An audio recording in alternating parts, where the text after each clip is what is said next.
Ryan, some coaches who call plays are adamant that they prefer being in the press box. Some guys are adamant they want to be on the field. I know Jeff Hafley was a guy that was adamant he loved being in the press box calling the defense. With Matt Barnes now calling the defense, what are the pros and cons of him being on the field and not the box? Well, I think it's twofold. One is just having interaction with the players, and then two is making the sideline adjustments. When you're in the box, you can see things that maybe you can't see on the field, especially the far side of the field. And so it's kind of that give and take. And, some guys like to be up in the box and see the whole picture. Some guys really like to be down on the field. And when you're down on the field, you also get a feel for the players, the look in their eye, those type of things. So, I think, for our defense, there's a lot of guys involved still. I mean, it's not like, Matt's just doing it on his own. Larry has a big part of it. Kerry's still involved, and everybody involved, Al Washington. So, they come up with the game plan. And once the game plan's set, then you go about calling it. But, I think that we're heading in the right direction in terms of game day operations. Is there a problem with the field turf at Ohio Stadium? It seems like a lot of guys are slipping. And is there anything that can be done about that midseason? I mean, we looked at our cleats to make sure that, we have the right footwear. Kevin Reese is looking into that, and we have had some guys go down, so we're looking at those things to see if we have the right footwear in the game. Second row, right. Joey Kaufman, Columbus Dispatch. Ryan, with the way Trevion ran last Saturday, did you foresee going forward him starting at that spot and getting kind of a similar workload, or? Well, I think he certainly is going to have a bigger role. Now, whether it's a starter or not, we'll kind of take it week to week, but he deserves an opportunity to play a lot because, you can see his big playability. But, mine started in the first game, and then, and Trey certainly, flashed in this game. So we'll see. He's still young. Mine's still young. Master's still, practicing hard. So, we'll kind of figure it out as the week goes on. Obviously, that was a really eye-popping stat-wise performance and some of the explosive runs. When you look back on the film, where can he grow? What do you like? Where can he grow? He's got a lot to grow. He's got a lot to improve on. I mean, you can see his ability level, but there's a lot of things just in terms of executing, in protection, executing, his reads and his vision, and sometimes, making sure that he's running through contact and finishing runs. But there was a lot of good things on there. But he's very, very young. He didn't play last year at all, even in high school. So the last time he played was his junior year in high school. So to come out and flash like that has been exciting. But at the same time, he's still building, still growing, and still has a long way to go. Third row left, Dan Hope, left Warriors. Yeah, Ryan, do you feel any pressure this week to get those backup quarterbacks in there for some playing time, knowing that this is the last non-conference game? No, I don't feel pressure. I think that we'll look to see if we can possibly get that done this week, though. If it works out, again, a lot of it has to do with the week of preparation. It really is week to week, and so we start that preparation on Sunday after we get off the field. We wipe the previous week clean, then we go from there. So it's all about how these guys prepare and how they practice. But if the opportunity presents itself, then we'd like to do that this week. And you have a lot of guys on this team that really didn't play much last year because you didn't have those non-conference games. How much do you think that's maybe impacting, the way this team's playing right now and maybe not being quite as sharp as you'd like to be? Well, first off, there's no excuses. I mean, we have to play at a high level, and we have to execute in all three phases and play clean games and play hard and do all those things. But I think if, you're looking at our team, you're looking at a team where, coming off of last year, a lot of experience walked out of the building. And typically those guys who would be stepping into the roles that they're stepping into would have had a bunch of reps under their belt. The linebackers, really, those four linebackers to the left, they all played almost every snap last year. Justin Fields played every snap last year. A lot of those guys got a bunch of those reps last year, and those guys who are stepping into those roles didn't. And some of those guys didn't play their senior year of high school. Some of those guys are year 2, 3 in the program, but they're still inexperienced. And, if you had, Josh Myers and Wyatt Davis and Justin Fields and Tuff Borland and Pete Warner and those guys coming back into this year, it would probably be a little different, but they're gone. And because there was a gap there, we've got to fill that gap. We got to catch up. And it's not going to happen overnight. And, we got to do a great job as coaches to make sure that we're on our game to help close that gap faster. And, guys, the more snaps that guys get under their belt, the more experience they get, the more confidence they're going to get in what they're doing. So I think that's something that's there. It's real. We have to recognize it and make sure that we're addressing it. Second row right, Tim May, Lettermen Row. Yeah, Ryan, as you looked at basically going to that 2 safety look quite a bit on Saturday and stuff, what did you see about that you liked? And then number 2, Ronnie Hickman seems to be coming on. I mean, I don't know what your take is on that, but him specifically seems to have some spark to that defense, along with Cam Martinez in those man situations and stuff. But just what's your take on those things? But it's exciting to start to hear those names. Like going in, it's like, who was the guys that we were going to count on? And, you're starting to see Ronnie make plays. You're starting to see him with multiple games where he has 10 or more tackles. You see Cam get a PBU. You see Denzel get an interception, got turned over, but it was a really good play. And then Cam Martinez with the interception. You see a couple guys make, you saw Tyleek with the sack. You saw some guys making some plays.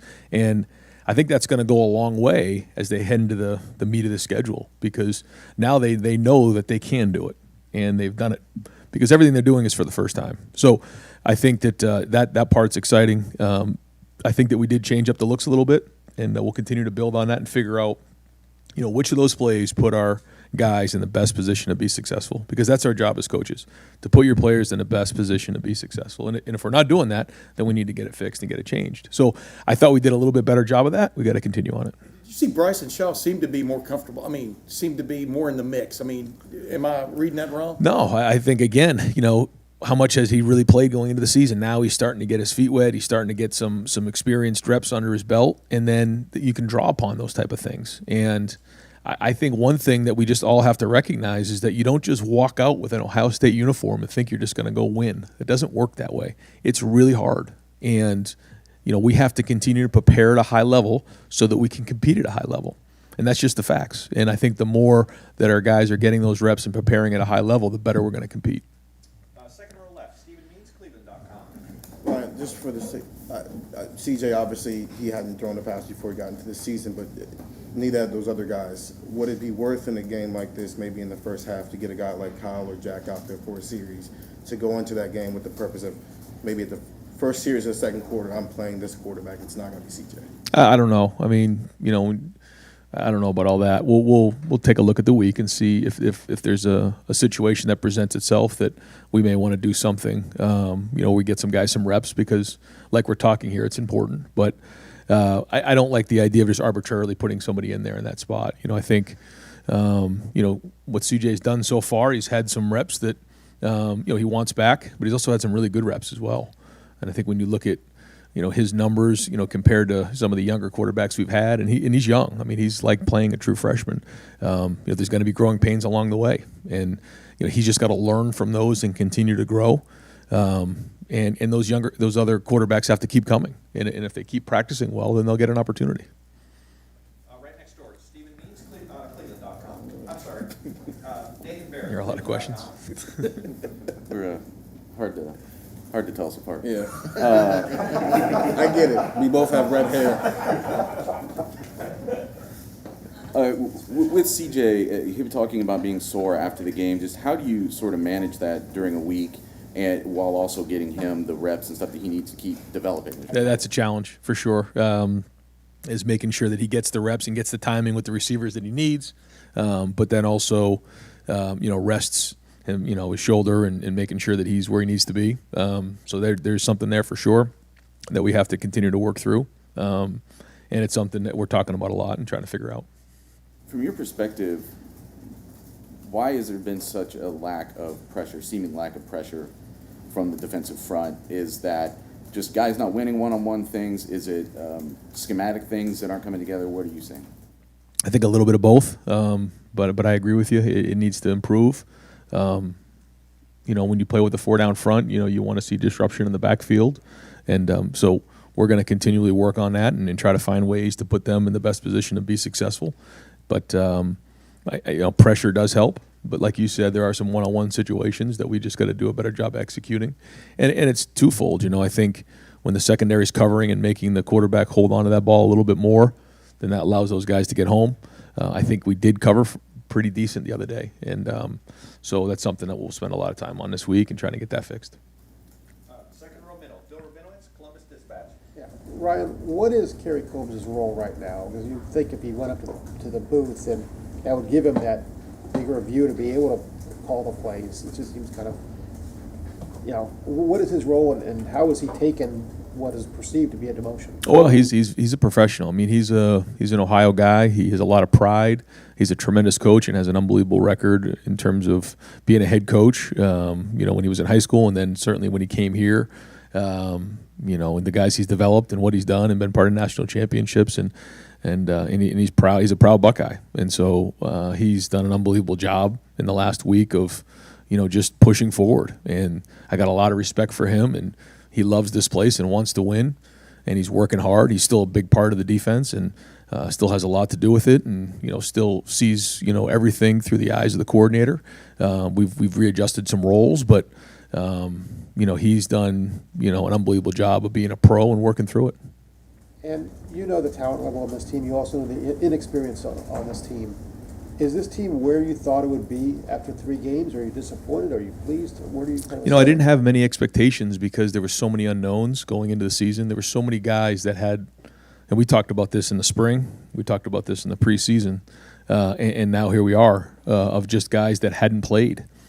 And, you do the best you can in practice to prepare them, but until they're actually in a game, you just don't know. And so I didn't know what this year would bring. And here we are in a whole new journey. This is kind of, brand new for us for having such a young and experienced team and working through this journey to the end of the season. It's still early on. And, I think, we're going to be steadfast in getting the experience that we need, but then also forging an identity as a team. What identity do we want to have as a team in this group right here? And so, I didn't know what this would be. I didn't have expectations. I'm hopeful that we can keep working, and as we look back here in a few weeks, we can see a lot of growth, that we did a really good job of coaching and building guys up and teaching and stuck together when, it wasn't, these first few weeks haven't been ideal, but that's life too. Third row left, Bill Landis, The Athletic. Ryan, I know any defense has stress points and offenses find them, but when the way you guys play zone, where you kind of just drop and play off the quarterback, how much does the lack of pressure kind of exacerbate maybe some of the struggles you guys have playing zone coverage? Yeah, I think it goes hand in hand. There's times where we're playing zone, there's times where we're playing man, and when the pass rush doesn't marry up with the coverage, then that's a problem. So there are times where we're giving a little bit of ground right there, and there's going to be some underneath completions where the ball gets out of the quarterback's hands. At that point, we need to rally and be great tacklers and force them to work the ball all the way down the field and avoid big plays and explosive plays. That's one of the important parts of our defense. But then if we're going to do that, we also have to play man and challenge at times, and then force that quarterback to hold the ball. But to your point, all those things only work if we're getting a pass rush with a 4-man rush, and so again, evaluating all of that is on the table. And the guys you have kind of playing on the back end, you're talking a lot about their relative inexperience. Just like, how long does it take for a player to kind of get comfortable with the spatial awareness and just playing in those zone areas when you haven't done it a ton? Right. I mean, everybody's different. I think that the real good ones, they don't need a whole bunch of reps, but some guys need more reps, and that's part of it. And the more you can get mental reps and learn from watching film, from going through the plays and visualizing them in your head. We talk all the time about playing the game in your mind. If you've already played the game in your mind, you give yourself an advantage. If you don't, and every time you walk out there, the only time that you're actually getting that rep is when you're physically doing it, then you're not going to be as good as the next guy, and you're not going to improve faster. So that's something that we talk about a ton, is being able to get mental reps, visualizing, playing the game, watching film, because that's what playing at the highest level of college football is all about, and that can close the gap fast as well. So as much work as we put in physically during the week, we got to put in that same amount mentally so that we can learn and can catch up on those reps. Far left, Jacob Benji, The Lantern.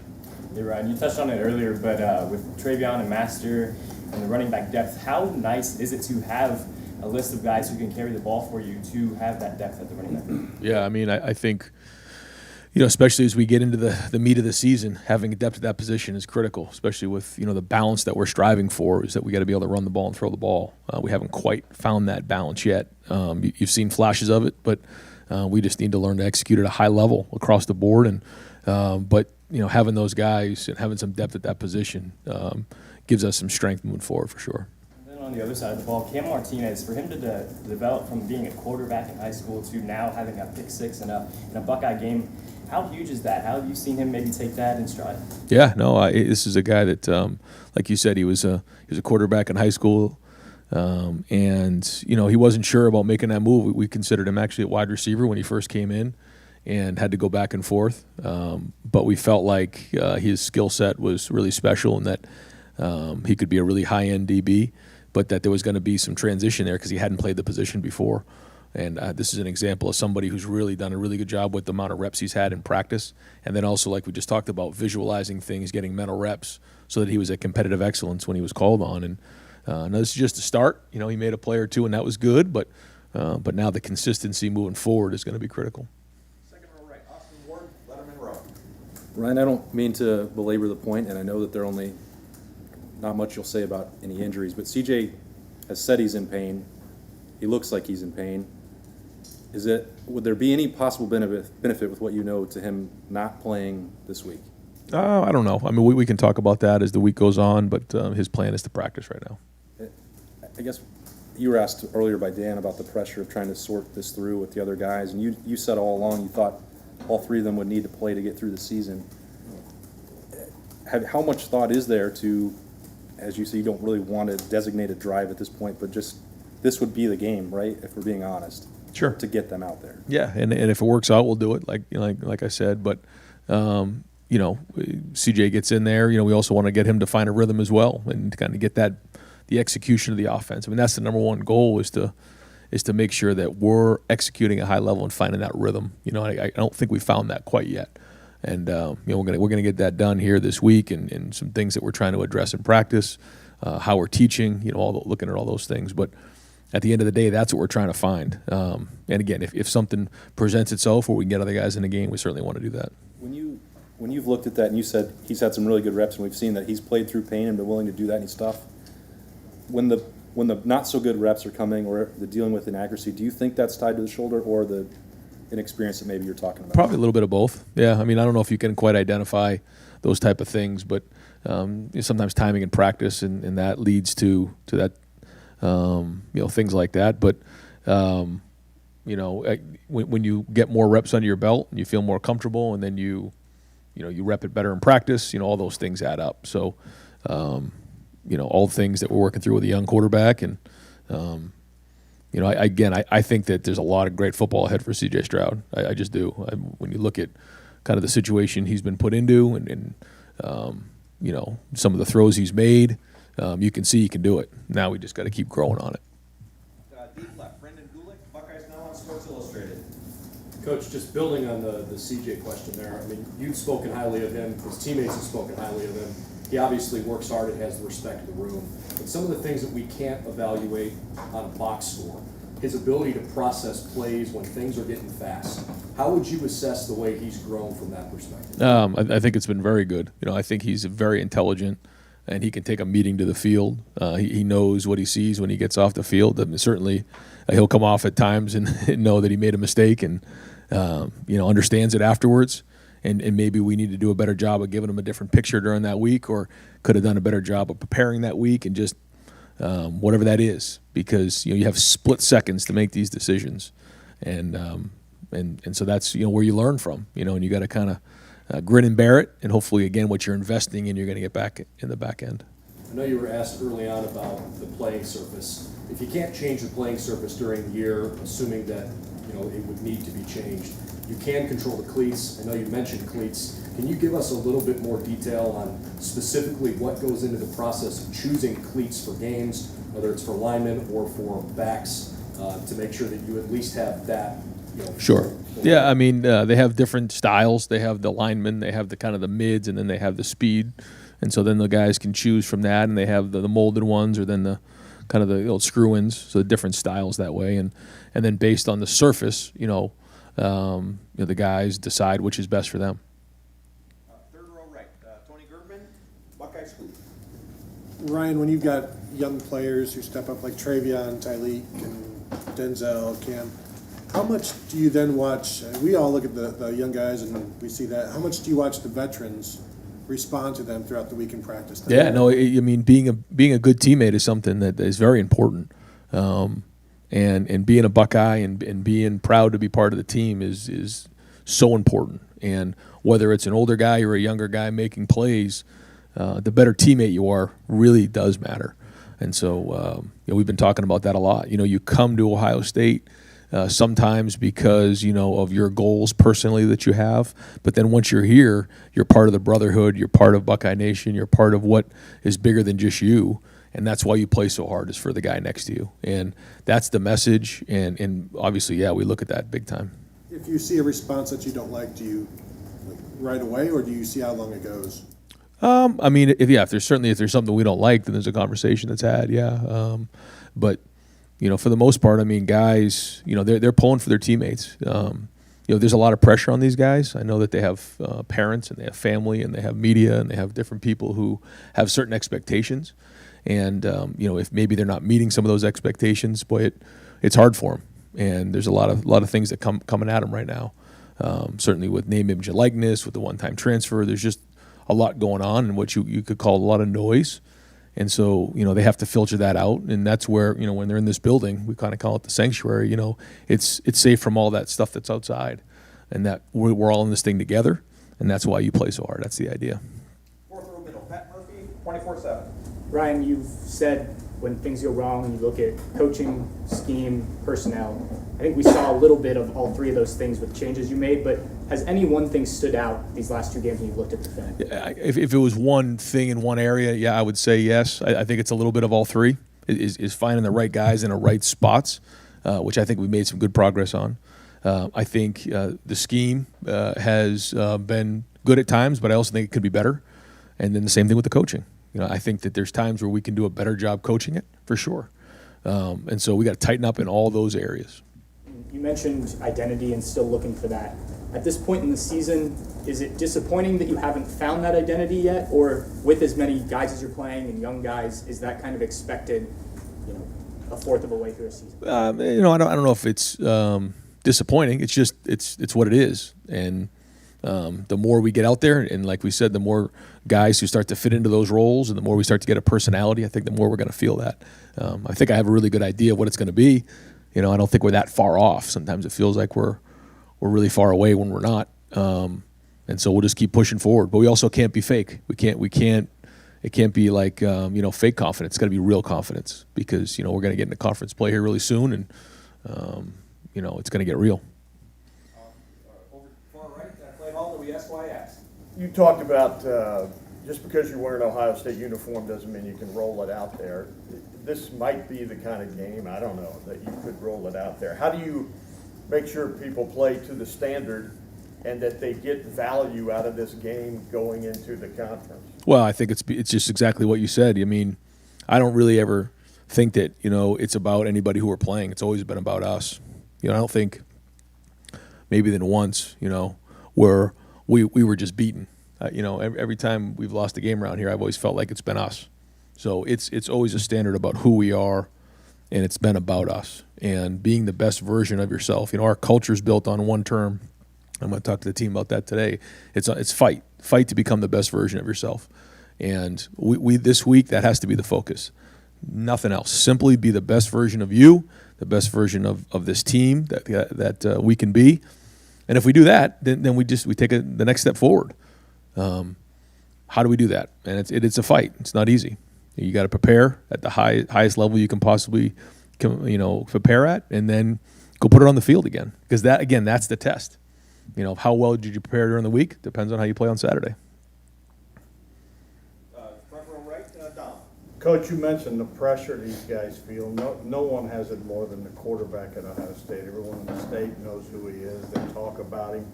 How do you feel he is handling that? And, you know, the great ones, for whatever, you know, they have it. Yeah. Do you see that in CJ? I mean, I think it's a work in progress. I think that there's, like you said, a lot of expectations and big shoes to fill. And I think in certain ways he's done that. In other ways, he's still trying to figure that out. I mean, that's just real. And I think he would tell you that as well. But, that's part of this position. And we knew when we wanted to go down the road of having young quarterbacks in this program that it would be like this. But if you can get through this part of it, if you can get through the growing pains, if you can get through understanding the expectations of walking into the shoe and playing in front of millions, then you got something for a long time. What do you say to him as far as pressing? Because that's the last thing you want.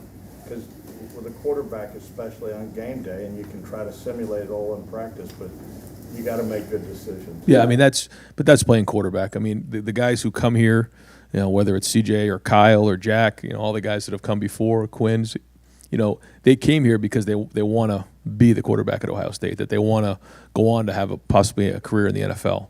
Well, if you want to go play at that level, this is part of the deal. And it doesn't make it easy, but it's something that you have to embrace and you have to understand and have a plan for it when it goes good and have a plan for it when it goes bad, because it can be equally as bad when things go well. You start reading your press clippings. Something that doesn't go well, you start to hear some of the criticism. So goes with the position, and it's just something you have to learn, and it's hard to prepare for, though. Got time for just a couple more. Far left, sorry I don't know your name, but I think it's Buckeye Sports Bulletin, please. Yeah, Coach, I know that you've made a couple comments now about the turf and about how you guys are looking into changing your cleats. I also know that in 2007, that when the field turf was installed, they said that it would be at its peak performance for 10 to 12 years. Now in 2021, what are your thoughts on the turf? Up until just recently, I hadn't really given it much thought. And I'm gonna just trust the experts on this thing, and it's hard for me to tell, and I'm just gonna kind of refer to them and listen to them. So many other things on our plate right now that I'm trying to figure out, but certainly it's something we're looking at. Were there any conversations that you were having with the athletic department about getting new turf in place? Maybe before COVID, was that something that was a casualty or a cut from the cost? No, I had never had any conversations about that leading up to it, no. And I can give you guys all an update. This turf was installed in 2014, so we're in year 8 of this turf on our home field. The plan is to replace it next year. We're also going to replace indoor turf next year, and the typical lifespan of this turf is 8 years. So we're in year 8. We're going to close out our questioning today with 4th row middle, Doug Lesmaurice, Cleveland.com. Ryan, I'm trying to think. I think the last time we got an update on Quinn Ewers was at the end of camp, and he was sitting out a couple days for physical rest. Just how's he progressing? Is he running scout team? What's he doing in practice? How's he coming with the playbook and his adjustment to college? Yeah, it's I think he would tell you that it's been hard for him. Kind of jumping into this thing during the preseason, and then being out for a little bit of a stretch. And so we're trying to get him as much information as we can, but there's a lot of catching up to be done there, and he's trying. He's working at it, but once we get in the season, it's very, very difficult to get guys to catch up and get them the reps, because we need to get the guys reps who are going to play in the game. Does he throw at practice? Does he get to do that? Yeah, he does, and he'll get a few reps, and he'll get some reps today. But I can't sit here and tell you he gets enough reps to be able to prepare to play in a game right now. It's really impossible once you're into the season to give somebody reps, and these guys, these quarterbacks, these young quarterbacks, they need as many reps as they can just to get ready to play in the game. And so when we try to figure out ways to get them a few things after practice and get some work there, and certainly individual. All right, so I'll try to ask this as succinctly as I can, trying to wrap up all the quarterback questions you've got. You have a talented young quarterback who's starting for the first time, who won a competition through April and August. He's dealing with the shoulder thing. It's certainly affecting him, but you're trying to have him play through it. You admitted there's growing pains. You'd like to get to the other side of growing pains. But you also have 2 other young, talented quarterbacks who haven't really ever gotten a rep. What is it like trying to balance on that? Because personally, I think it'd be great to see just Kyle and Jack and what they would do out there given a chance. but you also understand, hey, every game rep is really valuable for CJ. Right. And is there any part of it that if you gave a backup any extended look, would you fear that that would shake any of CJ's confidence if you looked at the backup? No. That whole picture. Yeah, no, I don't think so. I mean, I think you summed up just the whole situation really well. And again, this week we'll take a look at the circumstances and see if it makes sense to have some other guys take some reps. To your point, I'd love to get some of those guys in there and see what they can do. Hasn't really come up yet, and I don't think we're there. But again, this week, and we'll look at CJ, see how he's feeling, see how practice goes, and then we'll see based on the game and how things, how the opportunities arise. If we can get those guys in there, that would be great, because like you said, it'd be great to see those guys. They've been practicing, but they really haven't got a lot of reps. It feels like it can be extra complicated because you have multiple good young quarterbacks, but it also seems like you've sort of said, I like having multiple good young quarterbacks. Is this just the reality of that, and you're happy to deal with that? Yeah, I mean, I think, someone said, boy, that we have a really hard, problem because we have so many great young quarterbacks, and well, we have to find, the quarterbacks who can play. And, one thing that wouldn't be good is if we didn't have any quarterbacks, and that's a problem. Having good young quarterbacks is not a problem, but finding, the amount of reps to give those guys in game, that is a challenge. And certainly those guys understand it, but the better they practice, the more opportunities they're going to have. And that's, you guys don't get a chance to see practice. I know you guys don't want to see all those guys play, but we see practice and we see what happens. And CJ's practiced very, very well, and he's played well at times as well. If those guys want to play, they have to practice well. They have to prepare every day because they have to gain the confidence of the guys that are in that offense, and that's part of it. And so, the minute you can start to put that in practice, you're going to get more opportunities in a game. That's just how it works. So you don't just walk in and deserve reps. That's not how it works. You're welcome. Coach, thank you very much. Right. Could you give an update on the mayor? Stan Munford? He's not long term. But what about the turf?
We're going to open up the floor for Coach Larry Johnson, second row middle, Dave Biddle, 24/7 Sports. Hi, Larry. Hey, how you doing? The pass rush, what are you seeing there? Seems like it's not up to your guys' standards so far. Just what are you seeing from the pass rush from your guys? There's a lot of things that we have to improve on. We have to win one-on-ones. That's the biggest thing. When you're chipped in the first game in Oregon, we got a lot of chips.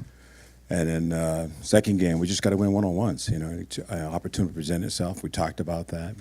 I don't think it's a technique thing. It's just that when you get a one-on-one and a slide protection or a max protection, you got to try to win. And so we'll address that. We'll get better. Our kids understand that, and it starts with me. So we got to get it cranked up and get it going.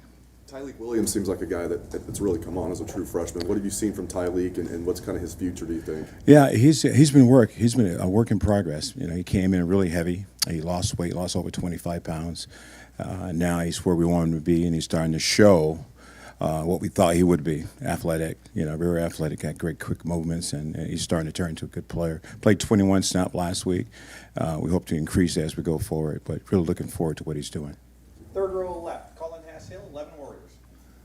I'm sorry, Griffin Strong. Yeah.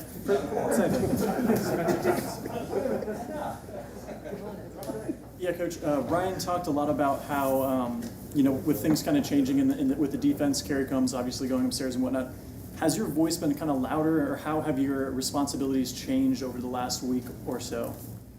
Just help put the game plan together. Just more input in the run game and make sure that we're solid in the run game, and just another voice in the room. We got a great coaching staff, you know what I mean. And Coach made a change and asked me to be more involved in the daily operation of our defense, and that's basically what I'm doing. Matt's done a great job, and the whole staff. Kerry's done a great job on top. But that's my role right now. Just kind of continue to be a voice as we go forward. Also curious how Zach Harrison's doing, and also if JT is going to continue to earn a lot more snaps after some impressive plays made out there this past week. We hope Zach is going to be fine for this week. JT, as I've always, you start freshmen slow. You bring them along. And last week was his biggest week. He played 45 plays, and then we'll continue to increase that, probably up to 50, 55. Depends on the game. But yeah, we like to see more from him as we start to go forward. Right next to Griffin, Dan Hope, 11 Warriors. Larry, for you, when they make a change and Matt's calling the plays and Kerry's up in the box, does that change anything from your perspective, just in kind of how things work? Not really. It's just we have the game sheet. I know Zach was going on. I got a headset on here to call, so we always gather after each series on the sideline, just kind of go over the calls, go over the call sheets, go over the run game, the pass fits, and so that's really about the same. Kerry's upstairs, great eyes up vision, great information coming down, and so we get a chance to share that information and try to put our kids in the best position to play. From your perspective, how do you feel like the communication on the defensive staff has been? What are maybe the things you guys have had to improve on over these first few weeks to make things smoother? Well, first of all, we're professional. We understand each other. There's no issues in the room. Coach Day walked in and said, "Here's what we're going to do." You just, as a professional, as a coach, you just move forward as fast as you can and try to get everybody on the same page, and that's happening right now. Kerry's been outstanding. Matt's been outstanding. And we got a lot of guys in the room, Al Washington, Paul Rose. Those guys have done a great job working as one unit and one coaching staff on defensive side of the ball. You mentioned that Tyleek's lost a lot of weight. Do you know what his weight is at now? He's about 317. He came in at 340 something. I won't give you the something, but but he's down at 317, and he's got a great spirit. He works hard, and now it's starting to show exactly what he can do, and I'm proud where he's at right now. Second row right, Austin Ward, Lettermen Row. If you say something, we have to assume it's the higher side of 340. So when you look at as good as you thought JT could be in his career at some point, are you surprised by how much you're playing him or what he's giving you through 3 games? Yeah, I think the thing was just kind of see. I think the first thing was he came in great shape, and that was a bonus. And he's got a really high football IQ, which means that he understands the game a lot. He's a great study of the videotapes. He studied it a lot. He meets with me all the time, watch the videotapes. So that advanced him really quickly. And then the ability to have the physical tools to play on the field, understand our defense, has really pushed them ahead. And that's the kind of thing I like what's going on right now, that we're able to push them ahead and get them ready as we go down the stretch in the game. But he's done really well handling it. And I think Jack may have drawn 1 holding penalty or could have drawn several when he was out there. Yeah. Are you seeing that same sort of trend upward with him? I do. It's not about, it's about practicing, and then it's about playing time. You just can't say, well, I'm ready to go. You got to go play the game, and that's what they're finding out. Just surprised the JT first game. You go, wow. I see, yeah, it's a different game, isn't it? So just trying to understand it, getting up to speed, playing faster all the time, and that's really something that is a work in progress every time you have a young player in the field.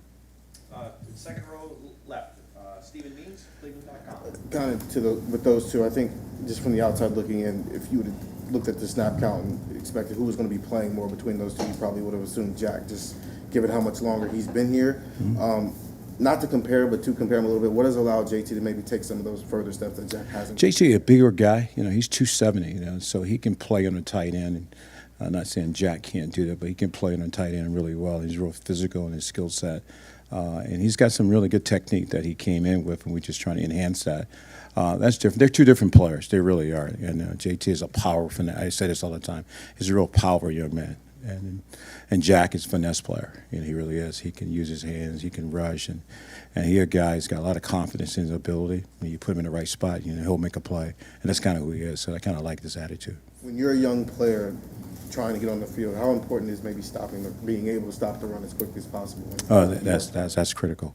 And you want to have a chance to have success early too. And I'm really careful about not putting young players in position where they have a mistake made in the game that kind of haunts them for a while. So you won't see too much of them in the red zone unless we really need them. Just to kind of create a positive and really some impact them to be really confident in their ability to play, especially going forward. But they're both done really well. I'm really happy where they are. Right next door, Nathan Baird, Cleveland.com. Hardly any veterans were graded as champions from this last game, and that's including some important people that you'd have up front. I guess just what was your reaction to that? My grade is really tough to get to being a champion. You got to meet all the standards. It's more than just playing. It's just technique and everything involved in the game is more important to me. And then just guys making plays. Making plays is really cool. And I think that's what we should do, production-wise, but also there's technique things you have to be improved on. And I just felt that, Tilly played really well for a guy to play 21 plays. There were some guys close to being champion. I just felt that I just needed to see more. Yeah. And Ty Hamilton's someone that we're seeing a lot on the field, and he's someone that you guys, I think, were talking about going back like even last spring. What's kind of breaking through to push him? I think the last couple of games you're starting to see what he can do for us inside. He's a big, strong guy. You can't knock him off the ball very easily. And he played really well on Saturday. And so his role will increase as we go forward. But I like where he's at right now. Yeah. Back row left, Brendan Gulick, Buckeyes Now on Sports Illustrated. Hey, Coach, thanks for the time. Yeah. You've played quite a bit of depth all across the line. We've certainly seen flashes from a lot of those players, but you see them really regularly. Among your group, who is rising to the top that you think may see increased, more consistent playing time going forward? I think Talik's the guy that stands out right now. He's going to probably see more time. Of course, JT and Jack is going to get more time as we go forward. I'm hoping some of the young ends that I haven't seen a lot of, like Jacoby, Cowan, Tay, Camarte, can get involved. Also help us out down the stretch, just a rotation kind of guys. But I'm really pleased with progress. And then I said earlier, Ty Hamilton is really starting to come along. Cage, we're starting to get back now, so he's back involved. So we're hoping he can improve also going forward. And just from the standpoint of trying to generate pressure, I feel like when there are instances where the defensive line is not speeding up the quarterback's clock, it's really hard to cover somebody for 4 or 5 seconds, whether you're a DB or a linebacker. No doubt. How much is your group taking pride in trying to get to the quarterback more quickly to help out the back end of the defense? Yeah, everything starts up front. And I said every time in my room, it's not what's behind us, what's in front of us, and that's us. And we have to find a way to generate that. The quarterback to hold the ball, 3.4 seconds is not a good deal. That means that we got to get to the quarterback. We have to affect his throw. I thought early in the game the quarterback started at 7, dropped to 9, threw the ball. It's a long haul to get to him, which is, they schemed us a little bit to what they want to do. But no excuse. We got to get to the quarterback. Our guys know that. My room know that. I know that. I don't sleep well when we can't get pressure on the quarterback because that's what we got to do. And if we do that, we'll change the game. We'll change the game immediately. And that's what we're going to do going forward, to find ways to get to the quarterback. That means changing personnel, putting the right guys on the field to get it done. But the bottom line is got to get it done, and it starts with me. Yeah. Second row right, Joey Kaufman, Columbus Dispatch. Larry, when you talked about the pass rush and the need to win more one-on-ones, what needs to happen for your guys to do that? What was that? When you talk about the guys up front and getting the pass rush need to win more of their one-on-ones, what needs to happen for them to win more of those? It's technique. It really is technique. You're still trying to bull rush a guy, use your hands. And then you can't bull rush a guy the whole entire game, think you're going to push him to the quarterback lap. So it's back to the basic fundamentals that we teach, is use your hands, use your hips, and being really speedy off the line of scrimmage to make it happen, So I think those are the things that it's going to never change getting to the quarterback, how to rush the quarterback. They got a good plan how to do that. We just have to continue to execute the plan to get there. And you're playing a lot of young players on the line with JT and Tyleek and Jack. Going into the year, what was your expectation level as far as the pass rush for the first couple of games? Did you expect maybe it was going to take some time for it to come along? Just how have they kind of like met your expectations going? Yeah, I think it takes time. You just can't throw a guy in and say, hey, he's going to be up to speed right now to rush the passer in college football.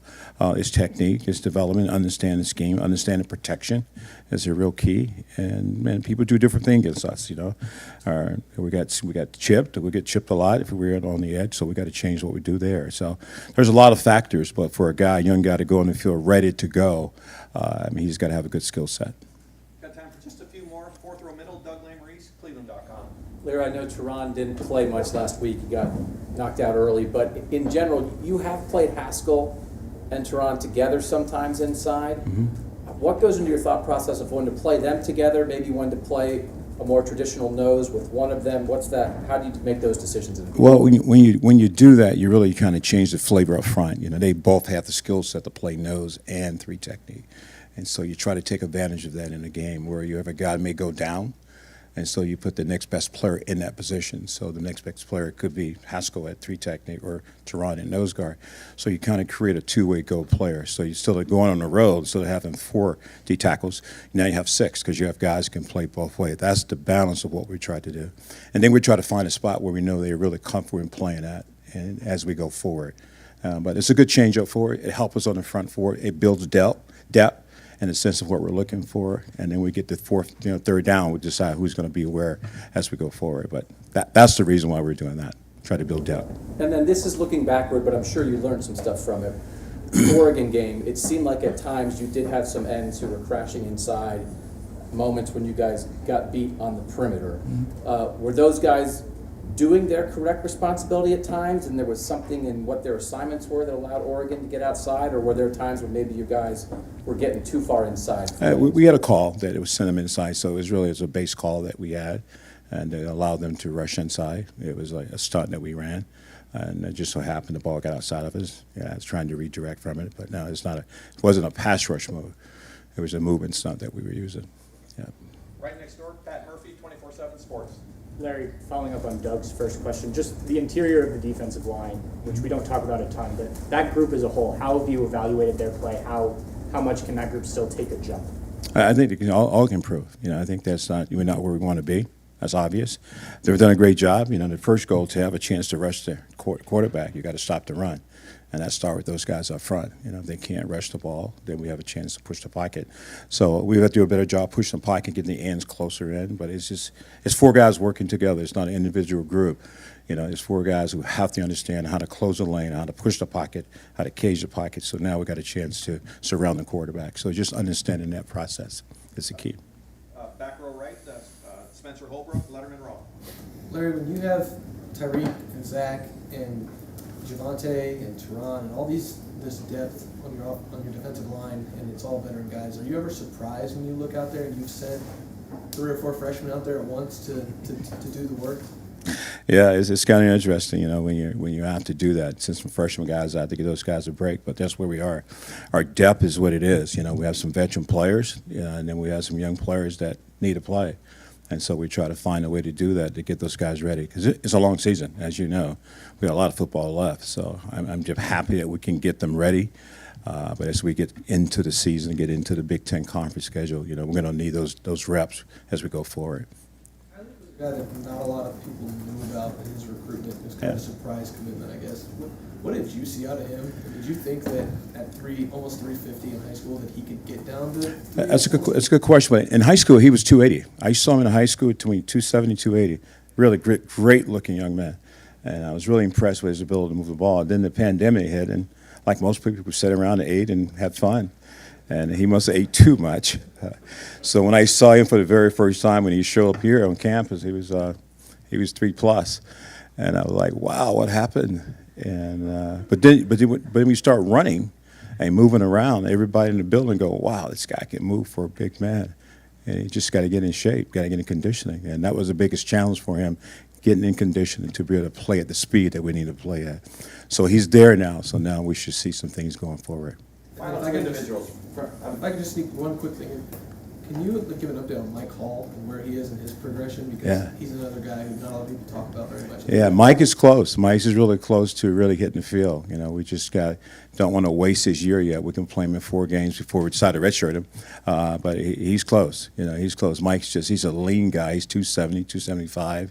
You know, we're trying to get weight on him, to be honest with you. But he's going to be fine. I mean, he's going to be a good player. He's really energetic. You know, he's really powerful. So I like where Mike is at right now. Yep. Last 2 individuals, second row middle, Bill Rabinowitz, Columbus Dispatch. Hi, Larry. Ohio State's been blessed to have generational talents in the Bosas and Chase Young. You've got a lot of 5-star guys, 4-star guys, some older, some younger. Is the struggles with the defensive line, or at least not having the dominance that people are used to, simply a factor of not having a Bosa and a Chase Young, because those guys are just so rare? Mm-hmm. Well, I mean, you're talking 2 different, you know, those guys are special athletes. You know, if you go back and when they first started, freshmen, you saw flashes, but you didn't see the flashes of who they were until later in their careers. You know, you saw Chase take a shot sophomore, junior year, he takes off. Freshman year, he was a good player. And the same thing, I didn't coach Joey his freshman year, but Nick was the same thing. We part-time Nick until he was ready to go. I think it's a process you go through. I don't think anybody can walk in and say, hey, he's ready to go playing. I'm hoping someone can do that. But to me, it's a process how you grow. When you get to that 3rd year, there should be flashes of who you're supposed to be.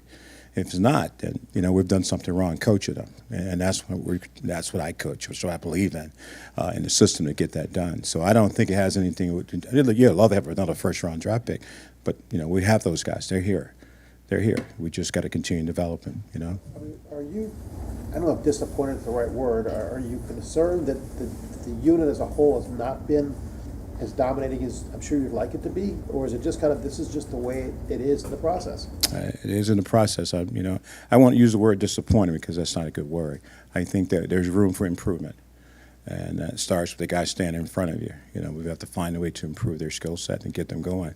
And that's what we're going to work on. You know, we'll spend all day and night figuring it out why, but we'll get it fixed and find a way to get those guys going forward. They got a lot of pride in the room. They aren't sitting around, you know, being smiling every day. They know that we have some work to do and we've got to go to work. So that's how you fix it. Sorry about that, Coach. And Yeah. final questions, far left, Jared Smalley, WCMH. Related to that question. Yeah. Tyreek, he hasn't flashed as much as I think maybe some people thought he might to start this year. I'm sorry, who? Tyreek. Yeah. With the experience he had Yeah. the disappointment coming off last year, missing the title game. Yeah. Where do you see him right now, and where or is that disappointment, not disappointment, but that expectation for him high, trying to get there? How is Yeah, he yeah. I managed think that? he's got the talent. He got the depth of his talent. Very talented player. But like everything else, is like I said before, it's a process you have to go through. You know, so it depends on. I don't want to put any pressure on him. I don't want him to put any pressure on himself. But you know, we just got to continue to work at it. You know, we're not going to shut it down because he's not getting to the quarterback. But if you watch it, you got to see the game from a different level. I see the game close up because I am in the room coaching, videotaping. I can slow it down. I can see exactly what's going on. You see it for a brief minute, and that's your observation. My job is to find out why. You know, why is that happening? So you see a guy running from sideline to sideline on the field, playing extremely hard. That's the thing that really jumps out when you watch him play. Now, we just got to fix what he does when he gets to the tackle. You know, are we doing the right things there? Are we too tight? Are we too high? Are we too far inside? So those are the things I think you can coach and fix. But certainly you love the way he plays because he plays really hard. And that's something probably no one talks about because when you watch Levin runs around, he's running sideline to sideline pretty much every play, hustling to the football. So we just got to find a way to continue to improve it because the skill set is there. It's all there. Yeah. Great. Coach, thank you very much. You got it. Thanks, Larry.